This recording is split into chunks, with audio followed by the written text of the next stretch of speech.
दिल्ली के अंदर एक बार फिर भारतीय जनता पार्टी को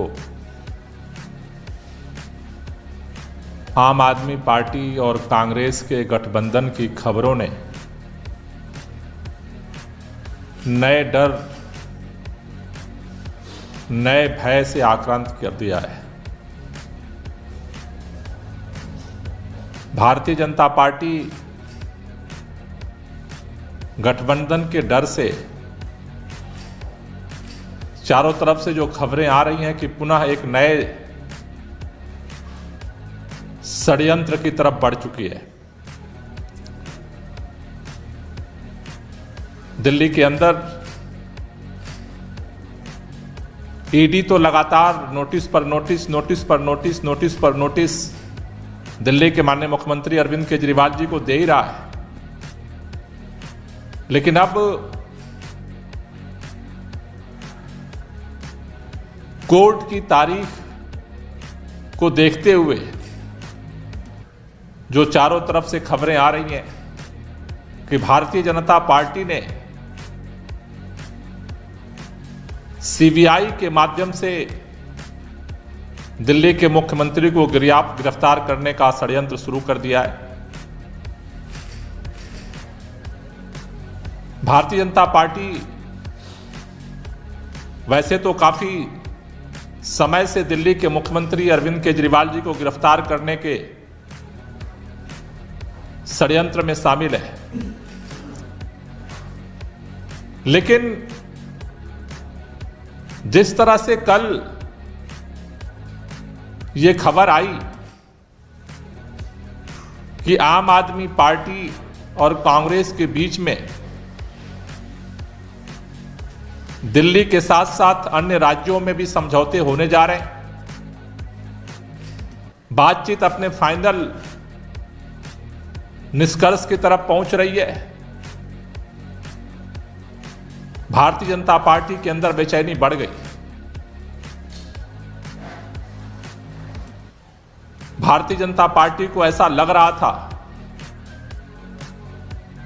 कि दिल्ली के अंदर देश के अन्य राज्यों में आम आदमी पार्टी और कांग्रेस का गठबंधन नहीं होगा। उनको ऐसा लग रहा था कि देश के अंदर इंडिया गठबंधन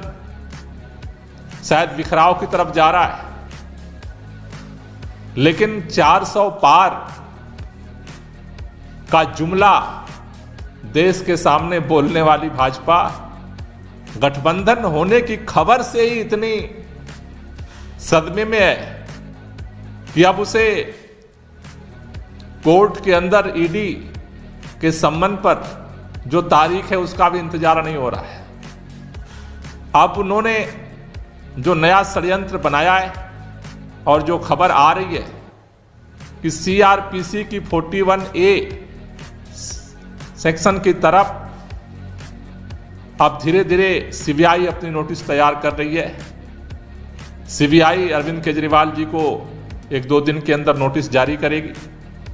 और उसके बाद जल्दी उन्हें गिरफ्तार किया जाएगा। और फिर ईडी,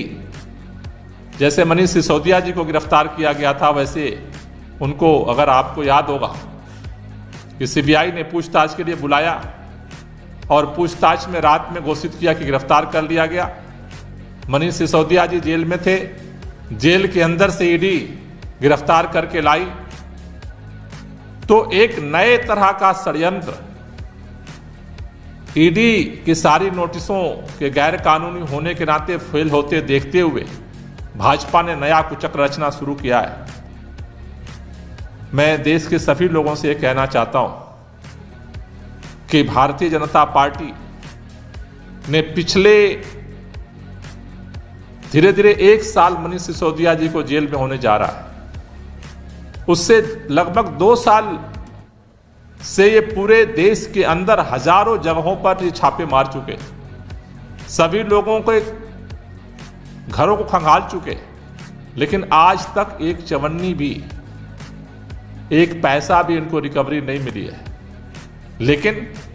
राजनीतिक कारणों से, केवल और केवल राजनीतिक कारणों से आम आदमी पार्टी को कमजोर करने के लिए, खत्म करने के लिए आम आदमी पार्टी के शीर्ष नेताओं को गिरफ्तार किया गया। और अब ऐसा लग रहा है कि पूरे देश के अंदर एक तरफ तो 400 पार के नारे का जुमला है, लेकिन हकीकत भारतीय जनता पार्टी को पता है और वो डर हर जगह दिख रहा है। वो चाहे किसानों का आंदोलन हो, वहां भी वो डर दिख रहा है। जिस तरह से इतनी लंबी चौड़ी फौज फाटा, यहां तक कि एक किसान शहीद हो गया। इतना डर किस बात का है? दूसरी तरफ हम देख रहे हैं कि कल जिस तरह सत्यपाल मलिक जो पूर्व राज्यपाल हैं, उनके यहां वो हॉस्पिटल में और उनके घर पे सीबीआई की रेड पड़ गई क्योंकि वो किसान आंदोलन का समर्थन कर रहे हैं। जिस तरह से ये खबर आती है कि इंडिया का अलायंस दिल्ली के अंदर और अन्य राज्यों में कांग्रेस और आम आदमी पार्टी का गठबंधन फाइनल स्टेज में जा रहा है, तो नया षड्यंत्र शुरू हो जाता है। मैं एक ही बात कहना चाहता हूं और पूरी पार्टी जिम्मेदारी से कहना चाहती है कि आपके षड्यंत्रों से, आपके धमकियों से आम आदमी पार्टी न कल डरी है, न आज डरने वाली है, न कल डरने वाली है। आम आदमी पार्टी इस देश के लिए,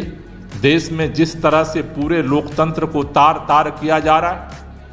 बेईमानी से चुनाव जीतने का जो महा रिकॉर्ड चंडीगढ़ के अंदर भारतीय जनता पार्टी ने बनाया है, जिस तरह से पूरे लोकतंत्र की धज्जियां उड़ाई जा रही हैं, भारत के संविधान को नेस्तनाबूद करने की कोशिश हो रही है, देश को बचाने के लिए आम आदमी पार्टी सभी लोगों के साथ मिलकर के, इंडिया गठबंधन के साथ मिलकर के ये चुनाव लड़ेगी और ये चुनाव जीतेगी और इस मिशन को हम आगे बढ़ाते रहेंगे। आपके इन षड्यंत्रों से न हम डरे हैं न डरेंगे।